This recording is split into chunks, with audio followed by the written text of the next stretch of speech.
नाज़रीन, जोही खां असां रिपोर्ट शेयर कई है मुश्ताक अली रोधनानी। रिपोर्ट मूजिब PPMP जोही पीर सैयद साले शाह जीलानी जोही में जीलानी हाउस जे तक ते मुख़्तलिफ़ बिरादरी जे चङनि मुड़सनि समेत वोटरनि ऐं मुरीदनि सां मुलाक़ात करे पंहिंजे मसइलनि बाबति ॿुधायो। इन मौक़े ते पीर सैयद साले शाह जीलानी मसइलनि जी तकड़े हल लाइ लाॻापियल इदारनि जे आफ़ीसरनि खे मौक़े ते फ़ोन करे हल करण जा अहकामात जारी कया। जोही शहर जे मुख़्तलिफ़ पाड़नि ऐं घिटियूं पकियूं CC ब्लॉक कराइण ऐं ड्रेनेज जो नेकाल सिस्टम लाइ नालियूं तामीर कराइण लाइ पब्लिक हेल्थ डिपार्टमेंट जे आफ़ीसरनि खे हुकुम जारी कयाई।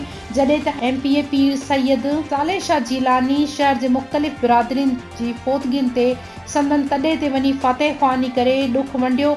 Circle officer anti corruption Ghulam Ali Bozdar जे भाउ जे इंतकाल ते हथ संदसि दादू वारी रिहाइश ते फातह करण बाद PP ज़िले दादू जे deputy general secretary Khalil Shaikh सां पिण फातह ख़्वानी करे ॾुख में बराबर जा शरीक थिया।